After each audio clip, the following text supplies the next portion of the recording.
Ela tem o seu lado enigmático, ela tem a sua estrutura, que é uma estrutura de metal, uma mistura de peso, de linhas, traços. E, de certa forma, ela não é tão reveladora quanto se parece. Ela provoca você olhar ao redor para você encontrar realmente o que ela pode ser. Por que é tão difícil, professor, entender a pintura moderna? Não é tão difícil assim. Se não é assim tão difícil, por que eu não compreendo nada? No estágio atual da pintura moderna, quando uma imensa maioria ainda se apega aos cânones artísticos de um academismo agonizante, é natural que esta obra pareça um amontoado de cenas e coisas, cores e figuras geométricas sem sentido nem significação.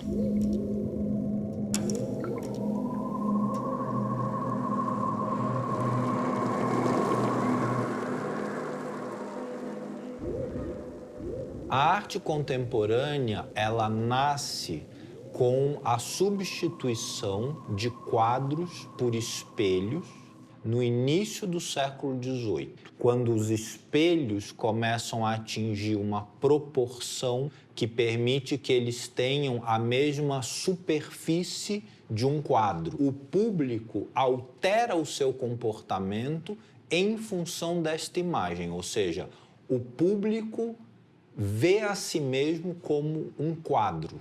É uma experiência de interatividade com uma imagem que reflete relações sociais do mundo atual e, nessa medida, altera a posição do público. É, digamos, literalmente uma experiência reflexiva.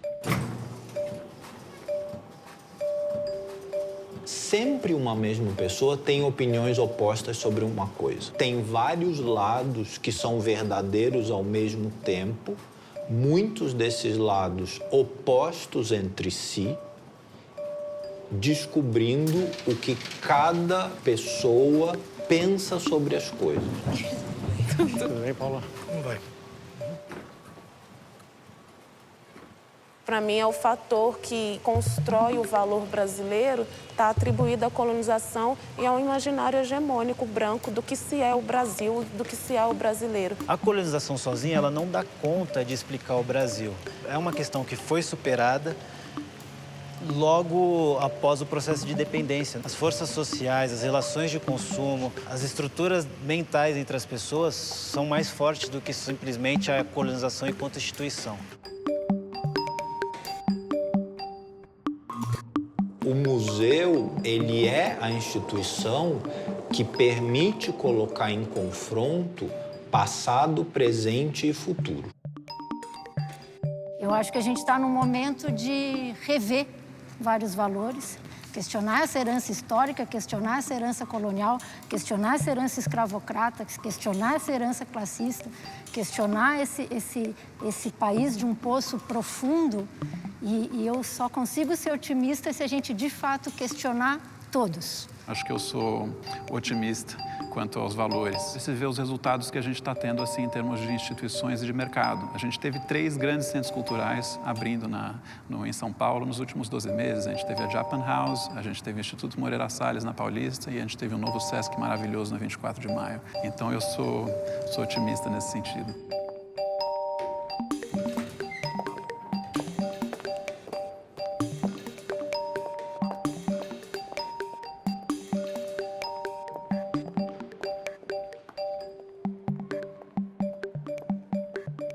Quando você entra em um museu, você começa a observar, apreciar, pensar, né, a respeito das coisas que você vê num tempo que não é nem o tempo da produção, nem o tempo do consumo.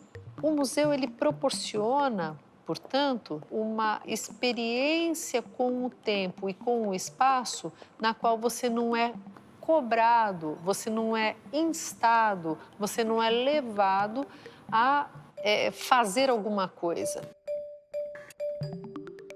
Quando você leva o redator a ter que criar opiniões próprias opostas sobre um mesmo tema, você cria a consciência da fragmentação interna. Você descobre novas opiniões que você tinha e você não sabia que você tinha. E descobrir a própria opinião não tem nada de óbvio.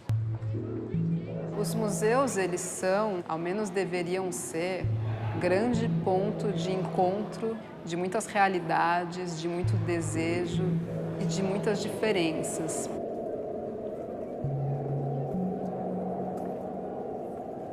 Você interage com aquela ideia de arte a partir da sua vivência, né? Só nessa interação com o museu que eu consegui aproximar os horizontes.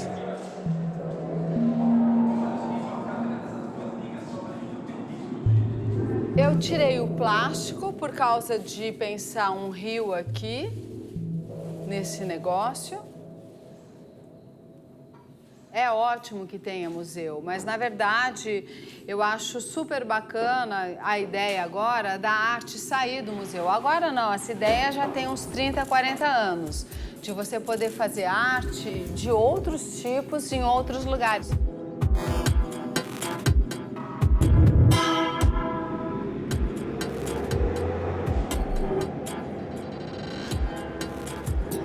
Já fui 2 vezes.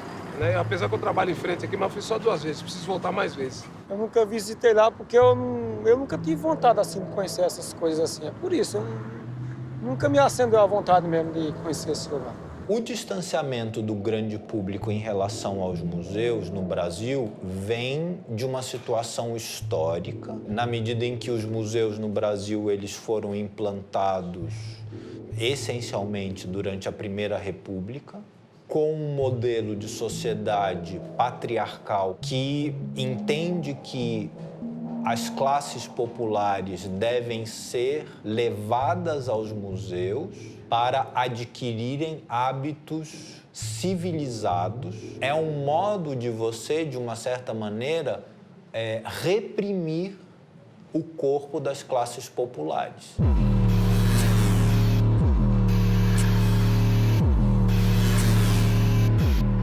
É para tentar quebrar esse lugar da arte como lugar valorado, como lugar só de quem conhece, de quem vai a Paris, de quem não sei o quê. A coisa é forte aqui, né? O museu é imponente. Ele também intimida. A gente já conviveu muito com situações tanto de preconceito quanto de exclusão. Há 7 anos atrás, as crianças elas tinham que implorar para o pai deixar ela fazer uma aula ou de breaking, ou de street dance, porque era coisa de maloqueiro.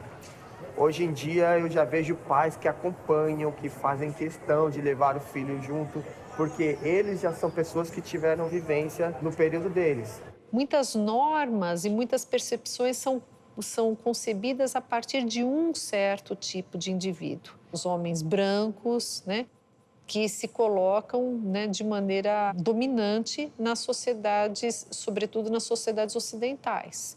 A cultura ainda se pensa, em boa parte, como uma cultura europeia, um país que não vê as suas potencialidades e, por isso, inclusive, joga cotidianamente no lixo talvez aquilo que nós tenhamos de mais interessante para oferecer, que são perspectivas muito diferenciadas e muito próprias. E uma possibilidade imensa, uma criatividade imensa, uma possibilidade imensa de fazer cultura. Mas para isso a gente tem que antes se reconhecer como é. A mulher negra aparece sempre trabalhando, ou lavando, ou servindo. A Pinacoteca do Estado foi fundada em 1905. A primeira obra de um artista negro que chega na Pinacoteca foi em 1956, eu acho. Ou seja, 50 anos depois, a figura do homem negro, da mulher negra, estava lá representada como tema. Mas um artista produtor foi entrar em 1956. Uma das últimas exposições que eu fiz como curador, eu ainda era diretor-geral da Pinacoteca, que era uma exposição de artistas negros no acervo. E no dia da inauguração eu fiquei admirado de ter visto, ter presenciado uma quantidade muito significativa de um público negro que eu nunca tinha visto no museu. O museu é um espaço público e simbólico onde você reconhece e se reconhece. Por isso que eu acho que é tão importante, numa exposição, nós termos essa reflexão, né, como fio condutor. E quando eu digo isso, eu também não estou querendo dizer que é trazer uma ideia de fora para aplicar as obras. Não, muito pelo contrário, né? Por exemplo, aqui nós temos um conjunto de obras da Mira Schendel, né? É olhar para esse conjunto e pensar, o que nós temos aqui? Né? Que questões estão sendo colocadas aqui? Né? De que maneiras nós podemos reorganizar todas essas obras, todos esses trabalhos, para que eles nos digam alguma coisa.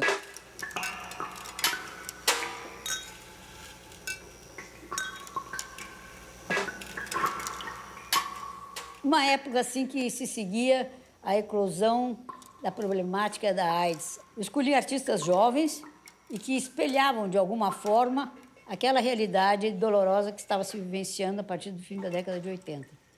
Tanto que havia desenhos até feitos com sangue, com urina. Havia trabalhos bastante viscerais que foram apresentados nessa exposição no Museu de Arte Moderna de São Paulo. Eu acho que os projetos curatoriais que eu desenvolvi ao longo da minha vida foi o que mais me apaixonou, porque eu acho que um pesquisador é, acima de tudo, uma pessoa passional. Se você não é passional, você não faz nenhum trabalho. Nem de televisão, nem de rádio, nem de jornal, nem de pesquisa jornalística, nem de fotografia, de nada. Uma boa curadoria, na minha opinião, é aquela que resgata a poética individual de cada artista e multiplica essa poética. Ou pela exacerbação individual, ou pelo confronto com outros artistas, ou pela semelhança com outros artistas, ou pela dissonância. Pode ser feito de 1000 maneiras. E aí é coisa incrível, porque é o terreno da autoria do curador. Traz o trabalho reconhecendo a força, mas atualiza a força dele em um determinado contexto, o que volta para o artista, como uma coisa que pode ser nova.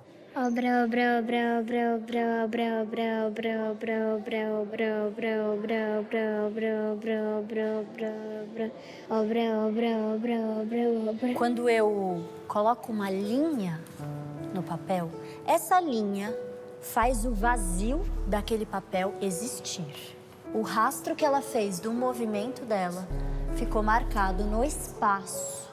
E aquilo que a gente não via antes, agora a gente vê. Vamos tentar levantar os nossos braços, então. Vamos trazendo as nossas mãos um pouquinho para o centro. Aí, juntando.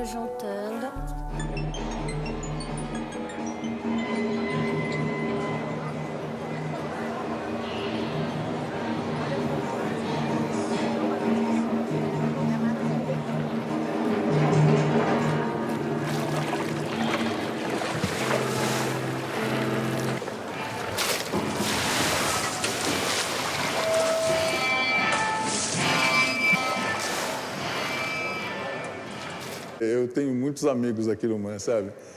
E uma das pessoas que eu mais admiro, que eu devo muito também, é a Maria da biblioteca. Eu acho que é uma figura fantástica. Então, sempre eu vinha muito ao MAN, não só visitar as exposições, mas também estudar na biblioteca, né? E toda vez que eu entrava, eu tinha que pagar para entrar. E ela, às vezes, estava assim na portaria, ou ela estava dentro do museu, ela me via, ela ficava brava com as pessoas do guichê, do caixa ali. Como você vai cobrar? O menino vem aqui estudar, e me botava para dentro, assim. Esse aqui é um livro, uma exposição que estava acontecendo no momento que eu entrei aqui no MAN, que foi em setembro de 79. Se todo museu tivesse um centro de documentação, a biblioteca daquela, era outra coisa para pesquisador, para história, para tudo. Maria não existe, não. É uma abnegada. Toda vez que eu vou lá, eu visito eles, né? Tranquilamente. E levo tudo, eles têm tudo meu, porque eu mando, porque dá gosto você mandar as coisas no lugar que é preservado.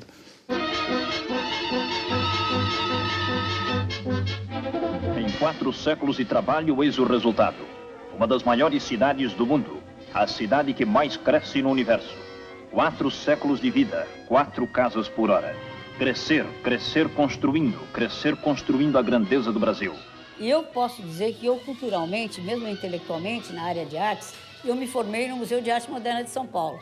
Por quê? Quando eu comecei a fazer faculdade, vim para São Paulo, e o MAN foi fundado, e eu vim para cá, e o ponto de encontro da gente jovem era o Museu de Arte Moderna. Era no mesmo prédio da Rua 7 de Abril, 230, em que estava o Museu de Arte de São Paulo. E ali a gente encontrava com todas as pessoas da minha geração. Paulo Mendes da Rocha, Antunes Filho, Nelson Ernesto Coelho, Reinaldo Jardim, pessoas que tomavam aperitivo e iam para o barzinho do museu. Nós vimos as exposições mais incríveis que a gente podia imaginar. Esses catálogos, eles têm uma representação da primeira Sexta Bienal, que justamente estava sob o comando do Museu de Arte Moderna de São Paulo. E a segunda Bienal foi aqui no Parque do Ibirapuera. Foi muito interessante, porque foi a inauguração do parque e foi o 4º centenário de São Paulo. No meio de uma grande festa, a gente teve até a Guernica, do Picasso, exposta aqui, que isso foi maravilhoso. Sem dúvida nenhuma, a maior Bienal de São Paulo, porque ela trouxe retrospectivas, como retrospectiva de Picasso, retrospectiva de Mondrian, retrospectiva de Klee, obras, digamos assim, que jamais poderiam voltar aqui no Brasil, porque nem os colecionadores permitem, nem os museus hoje autorizariam, entende? E nós temos orgulho quando mostramos aqui dentro. Eu tenho maior orgulho, não sei se todo mundo tem, mas eu tenho. Museu de Arte Moderna de São Paulo. Bienal do Museu de Arte Moderna de São Paulo. Então, nós somos essa ousadia. Leia, você tem... Okay. Já Tenho. Do Titilo, tem o Jornal de Época, comemorativo.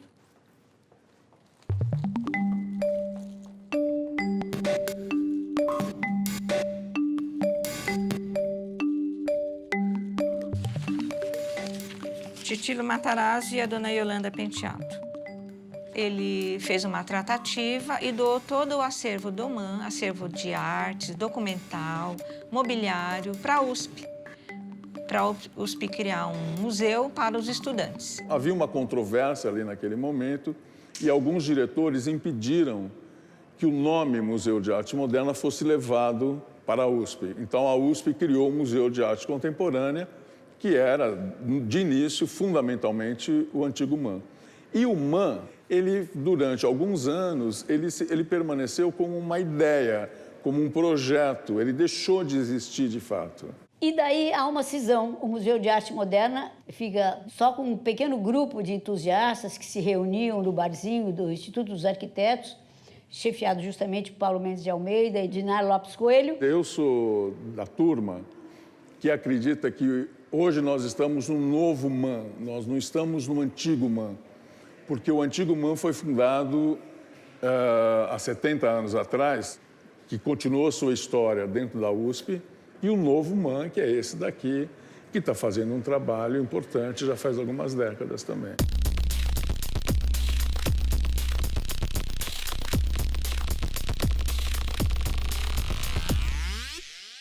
A Dinar Lopes Coelho, com toda a experiência que ela tinha de Bienal, ela pensou, foi criando em construir o museu, não tinha acervo. E tinha um diretor aqui, do MAN, que chamava-se Como é que se chama lá aquele menino que vocês fizeram a exposição?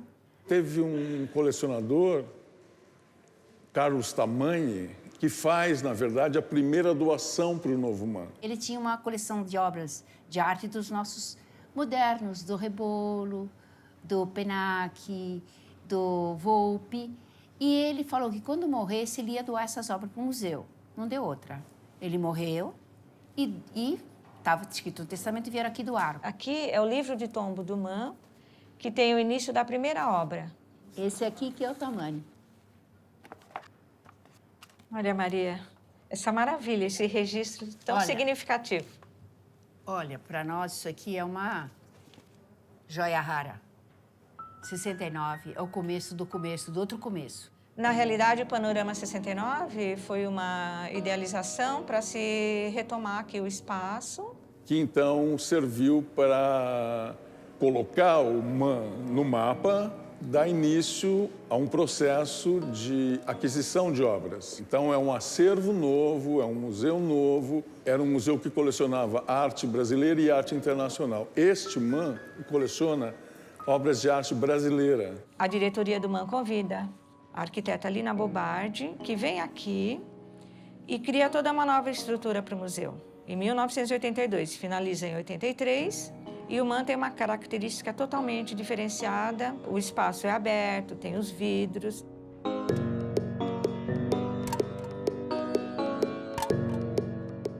E hoje, para você discutir certas questões da arte brasileira, você tem que passar pelo acervo do MAN.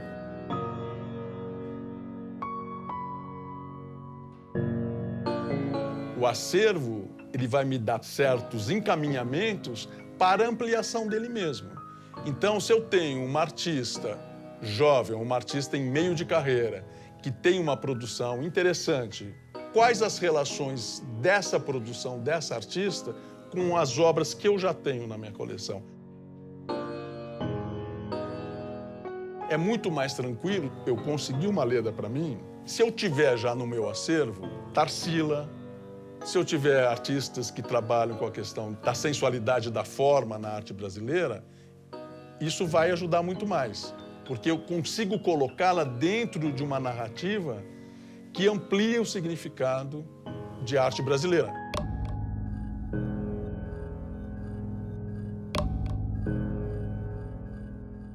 A arte contemporânea ainda não passou por esse olhar que atravessa o tempo. Ela está surgindo enquanto a gente está conversando, né? E está surgindo também produto da experimentação dos artistas. E a experimentação é risco, né?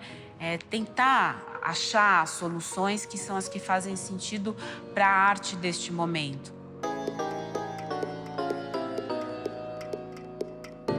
O MAN foi talvez o primeiro museu de arte moderna aqui no Brasil a incorporar performances ao seu acervo.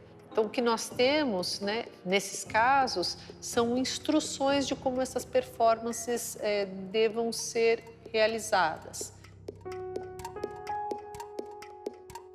Eu gosto muito de pensar as obras como um sistema. A obra ela não está apenas encerrada na sua questão objetual, mas ela é constituída a partir da fotografia, do discurso que é feito sobre ela, da sua possibilidade de se tornar parte de uma história da arte, né? Então, toda essa construção de uma malha, que ela é documental, de registro, histórica, experiencial, isso é o que constitui a experiência artística. Foto, foto, foto, foto, foto, foto, foto, foto, foto, foto, foto, foto, foto, foto, foto, foto, foto, foto, foto, foto. O Panorama 2005, ele traz performance pra gente. A abertura foi muito significativa.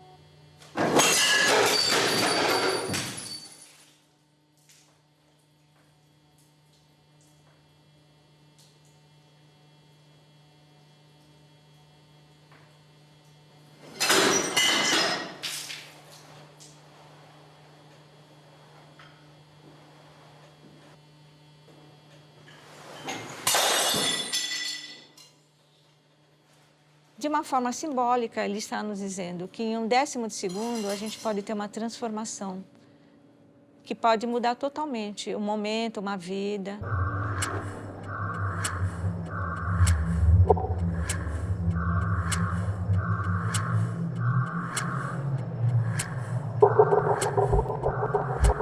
Eu acho que é curioso que volta e meia nós ouvimos por aí, né? A arte não muda mundo, um livro não vai mudar o pensamento, etc. e tal, mas é curioso que a primeira coisa que se faz nos grandes regimes totalitários é começar a censurar a obra de arte, proibir a obra de arte, queimar livros. Acho que a gente não pode subestimar o poder de uma obra de arte. As manifestações artísticas são o campo mais frágil e o mais midiático para você atacar. Normalmente são manifestações inquietantes, porque essa é a função da arte, mas é de uma estrutura muito frágil e muito democrática, na melhor expressão da palavra.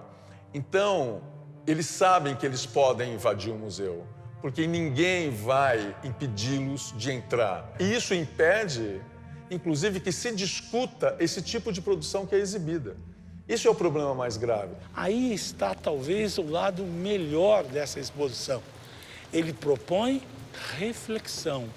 ele propõe um debate. Se a gente voltar mais ainda um pouco e pegarmos atrás o barroco, a gente vai encontrar no barroco um aleijadinho fazendo da sua arte uma forma de subversão ao mando português. Se eu pudesse definir a arte de uma forma mais simplória, seria dizer que a arte é o belo. Uma pessoa foi capaz de desenhar a Mona Lisa e deve ter alguns imitadores profissionais que conseguem replicar. O resto eu não consigo, acho que você não consegue. Como Van Gogh, como obras do Niemeyer, como qualquer pedaço de arte.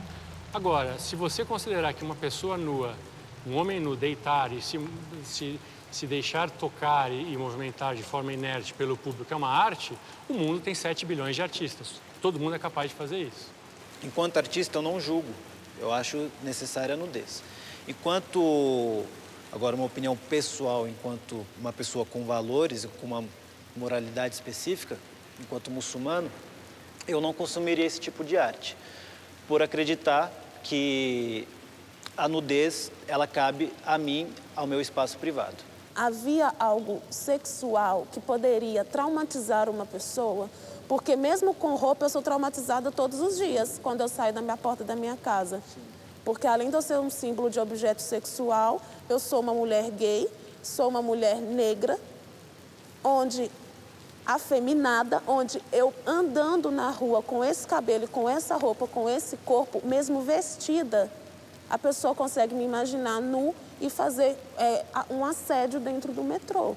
Por que você vai andar pelado? Aqui não é praia de nudismo. Por que você tem que andar pelado? Não pode. Você não pode, você está incentivando as crianças, os adolescentes que estão se descobrindo agora, não pode, não. Isso é inaceitável. Não. Quer andar pelado? Faça que nem eu. Conquiste seu sonho. Compra uma casa lá na praia de nudismo.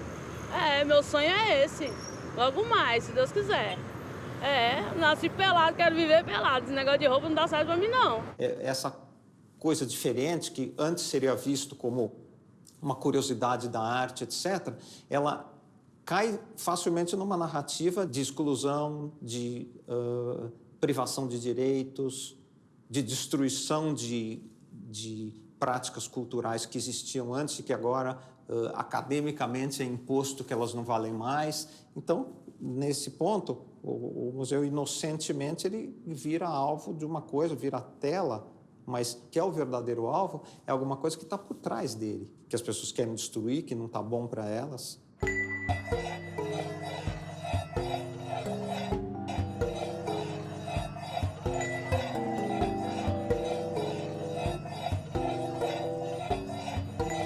Existe um debate assim, sobre sexualidade, sobre questões de gênero, sobre feminismo, sobre liberdade de corpo, sobre posicionamento, que é urgente, ele é um debate, ela é uma luta de hoje.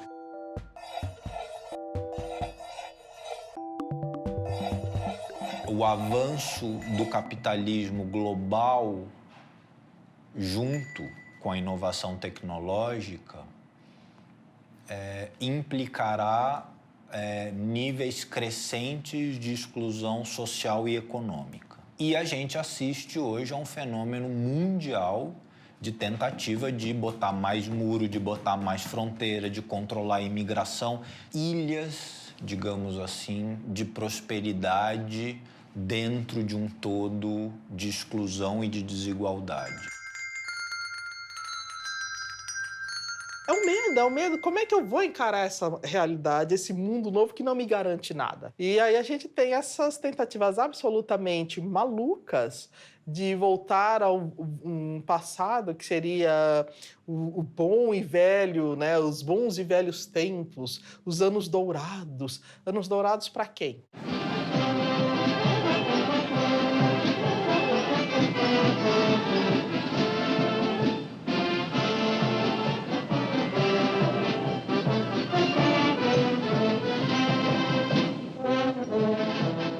Nós somos uma sociedade violenta, somos uma sociedade também bastante conservadora, de um conservadorismo complexo, né?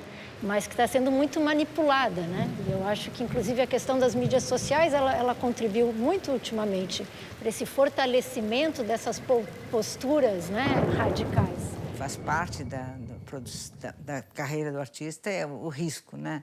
E ótimo se uma instituição se alia a isso, ou seja, precisa cutucar a onça com a vara curta o tempo todo. Não é para criar um confronto, mas é para agregar linguagem, agregar público, agregar experiência. Né? É importante que a instituição seja um espaço deste ping-pong, né? Deste diálogo, de busca de compreensão, de respeito dos interesses, né? Que é diferente de dizer, bom, isto que eu não compreendo não pode haver, não é? Isto que não me interessa não deve existir.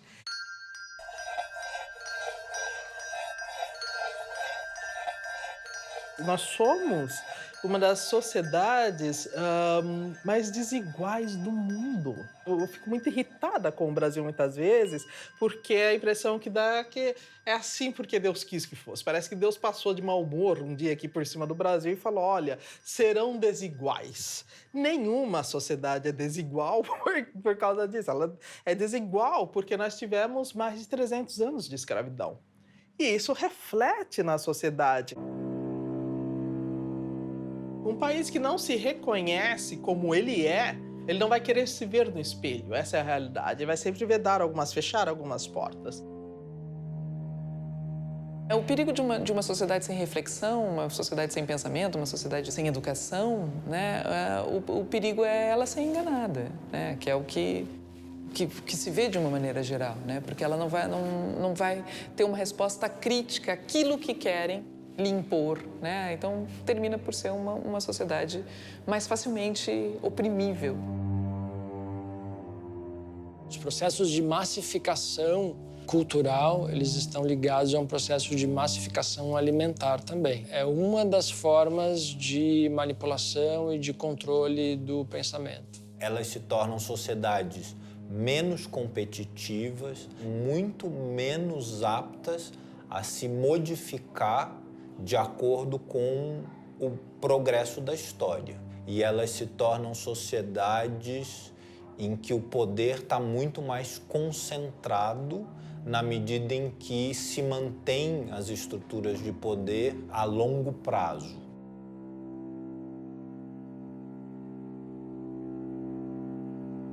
Quem é o presidente? Vamos juntar aqui você com você, que é uma velharia, cara, porque não surgiu ninguém novo, entendeu? São sempre os velhos velhacos, que é o problema que no Brasil não tem surgido o líder emergencial. Os que tinham foram assassinados.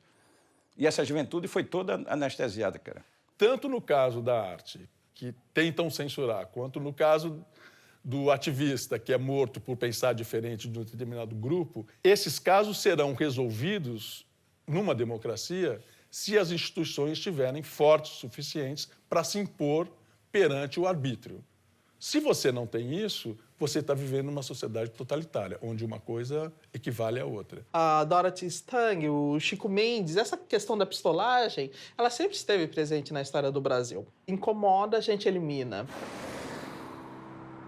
Eu acho que a gente ainda vive essa espécie de buraco negro brasileiro, que é a exclusão violenta da cidadania mínima a uma população gigantesca. E esse buraco nos atrai, nos condena, nos desacelera, nos joga no chão e a gente não sabe muito bem o que fazer com ele.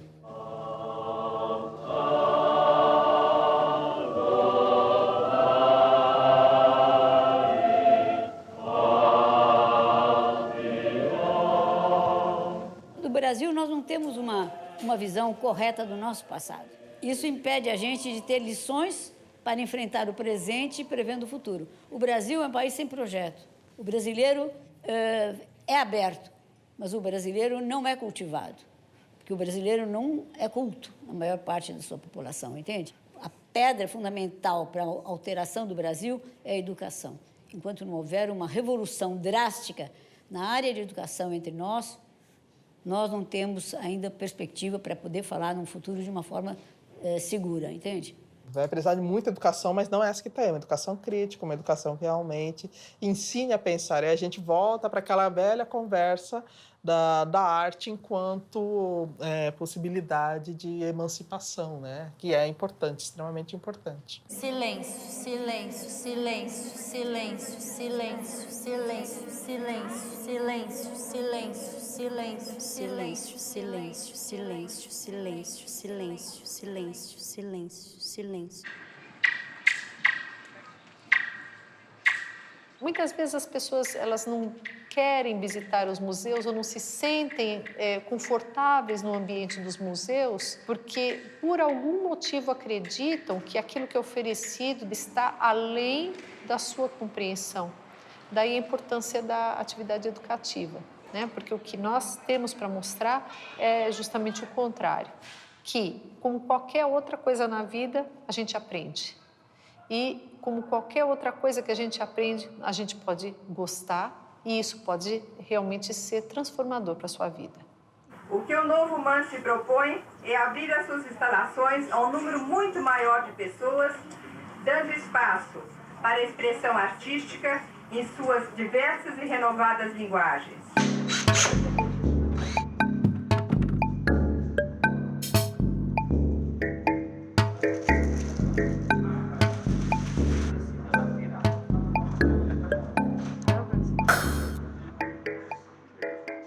Uma coisa que me parece central na gestão da Milo Vilela como presidente do museu foi a introdução de um setor educativo. Educativo fervilha, né? Uma coisa assim, é muito importante. É muito importante. E o pessoal que está no educativo, todo mundo são sonhadores de um mundo melhor. Eu comecei a vir aqui aos domingos e ficar circulando, conhecendo esse público, da onde eles vinham. Todo mundo à vontade, no clima parei na praça quadra, leiteira na pura simplicidade.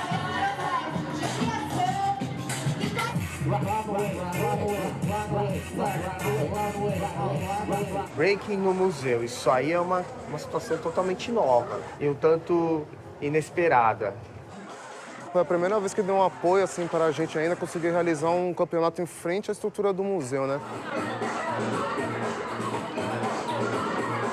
Uma forma de batalhar com o adversário artisticamente. Não existe o toque, mas existe a energia, né, entre mim e a pessoa e as pessoas que estão assistindo também. Esses jovens frequentam a nossa programação, são muito próximos do museu e a gente discute N temas que são trazidos por eles e por nós e que a gente acha pertinente hoje dialogar em público, né? Dialogar com a sociedade.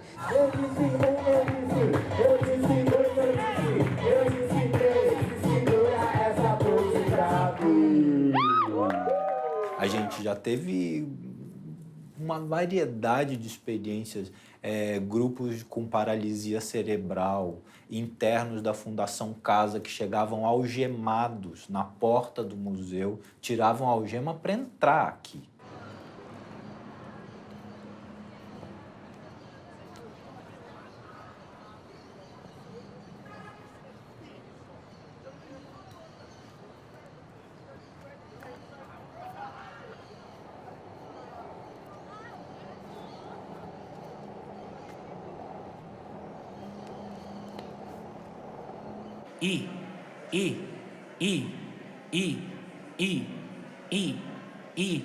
Você aceita? Você aceita? Você aceita? Você aceita? Você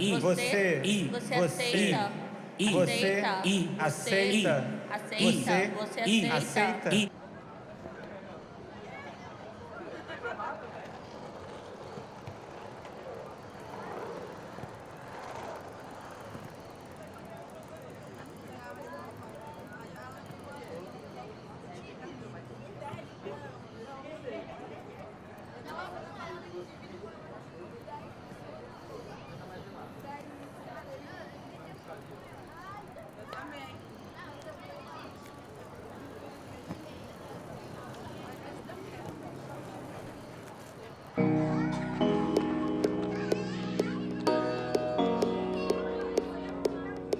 A arte está trazendo uma questão. Está falando, você pode ver aquela obra, você pode encarar como uma resolução de um problema ou simplesmente o ato de dar forma a um problema. Então, o que aquela obra nos diz respeito, né? A mediação trabalha muito isso. A primeira coisa que eu imaginei era como se fosse uma coisa meio extraterrestre ou um resumo biológico da vida que tivesse impresso ali. Pensei que exatamente isso, como um meteoro, trazendo vida, alguma coisa assim que tivesse se fossilizado nesse processo. Não é que eu pense uma coisa, um conceito, e depois execute aquilo, né? Eu acho que a arte tem uma dinâmica dos materiais, uma dinâmica física, né? Uma intuição, assim, dessas coisas que vai indo sem os conceitos, embora os conceitos, de algum modo, se enraizem naquilo, ajude a gente a pensar. Esse aqui é um trabalho que é um corte, um detalhe que eu ampliei do corte do córtex do meu cérebro. Fica a leitura em aberto para cada um. É um comentário sobre a humanidade, o que nós criamos. Quer dizer, você poderia matar a vaca e usar o couro como ele vem, cru. A gente deixa a vaca fashion, sabe? O fato dos couros serem coloridos, eles passam para um grau de abstração onde você não pensa mais no animal, entendeu? Que raios aconteceu aqui? É uma ótima pergunta para a gente começar a disparar a nossa percepção desse lugar. Será que a cor do tecido tem a ver com a textura do tecido? Ou tem a ver com uma experiência, uma emoção? E se não conseguir falar, pode ser que essa palavra perdeu a forma dela e ela se tornou outra coisa. O que você chegou a falar? O negócio tá misturando, parece um liquidificador furacão.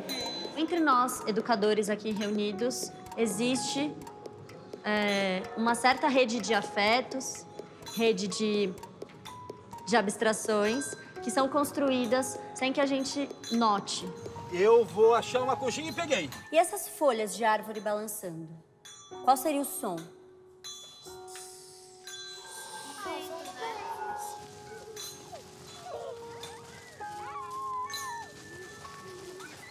Eu diria que é um tsunami que ficou de ferro. Teve uma vez que eu vi no YouTube um menino que ele tava com esperança de pintar o quadro, aí ele começou a jogar tinta, fazer não sei o quê. Aí depois, quando foi ver, saiu uma pintura muito linda. Eu só sei que é uma coisa que não é uma coisa. Achei uma estrela do mar. Ali. Qual o papel da escola, qual o papel de olhar para o corpo, né, a terapia ou a própria arte, assim. Aí eu fico bastante com essas questões.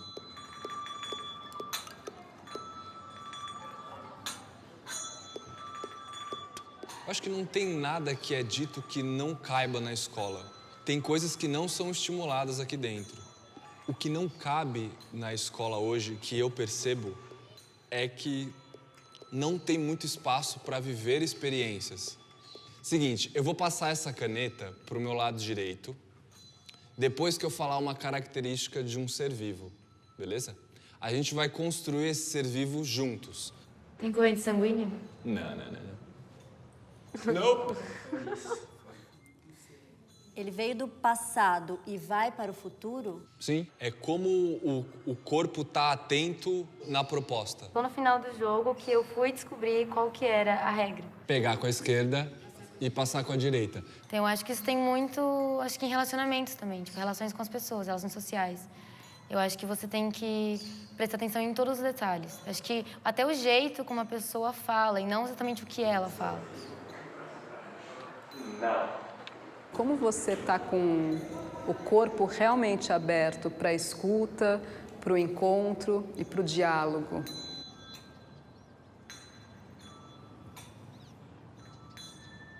O Zé Ricardo, ele fazia um trabalho comigo e ele começou a frequentar aqui os cursos do MAM. Tudo bom? Antes de vir aqui conhecer o Museu de Arte Moderna, eu frequentei o Centro de Atenção Psicossocial. Eu até então morava na rua, teve ameaças, teve maus tratos, teve falta de oportunidade, teve insultos. Eles colocavam que a gente que morava na rua não servia para ter emprego porque não tinha um lugar para morar. São tantas emoções. Eu comecei como um aluno, desenvolvi um trabalho aqui como aluno. Eles foram percebendo ao longo do tempo como que ia se desenvolver nesse trabalho. Vai dar esse papel jornal para a gente fazer essa segunda etapa, que a gente vai retirar os objetos da caixa. Mas vamos esperar que a gente tire todo mundo junto. Pega o carvão também? O carvão pode ser daqui a pouco. Pode fazer primeiro. Hoje já não estou morando mais na rua, pago aluguel, moro sozinho, desenvolvo todo o meu percurso sozinho. De alguma forma, a felicidade você tem que produzir de você mesmo.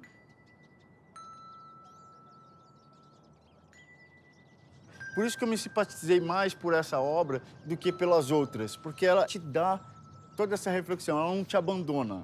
Ela não te abandona, e muito pelo contrário, ainda ela é dependente de você, dependente da sua reflexão. Abstrato, abstrato, abstrato, abstrato, abstrato, abstrato, abstrato, abstrato, abstrato, abstrato, abstrato, abstrato, abstrato, abstrato, abstrato.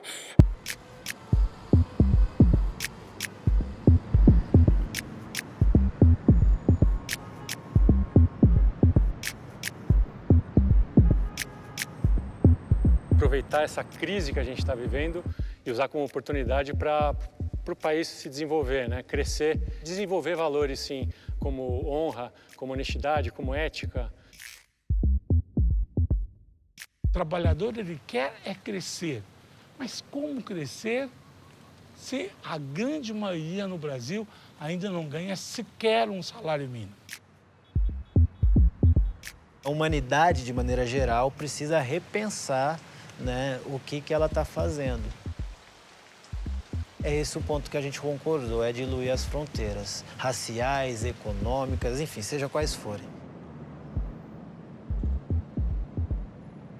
Existe, a partir dos anos 50, 60, e isso vai ganhando muita força, uma sensação de fim dessa ideologia de futuro.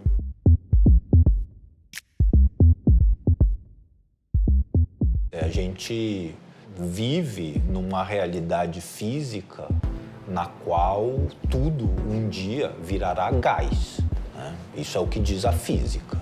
Então, qualquer ilusão de permanência, ela se defronta com a realidade da impermanência das coisas. Mas a efemeridade é parte do jogo da vida.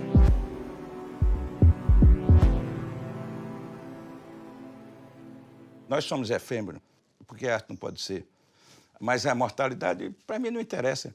Se você, o mínimo que você tem que ser é contemporâneo de si próprio. Sobre o passado, outros já deixaram o testemunho. E sobre o futuro, tem quem vem para deixar um testemunho. Sempre se pensa que a arte é perigosa, né? Mas ela pode ser perigosa, sim. Porque ela redimensiona o mundo de outra maneira, ela relativiza. Você acha que é essa conexão mágica com o real. Porque, na verdade, é o que fazemos aqui, né? Quando estamos vivos. É muito difícil, na verdade, fazer uma arte que não seja, de algum jeito, que não toque em questões políticas. Ela é necessária porque ela atua numa espécie de campo de batalha subjetivo, assim, que é tão fundamental, assim, ele mexe na identidade de um povo, ela mexe num sentimento de um determinado tempo que a gente vive. Eu acho que a arte é uma ocupação desse mundo. Eu acho que a gente está precisando de colocar o corpo na ação nesse momento. Para mim não tem outra opção. É sobreviver. Ou eu faço, ou eu sou otimista e sobrevivo, ou eu abaixo a cabeça e morro. Eu sou professor, eu não posso ser pessimista. Entendeu? Essa pergunta eu já me fiz. O sentido da gente lidar com a cultura é, novamente, a reflexão. É entender quem somos nós em cada momento da história, o que nós podemos ser no futuro, né? E quais são os preconceitos que nós herdamos.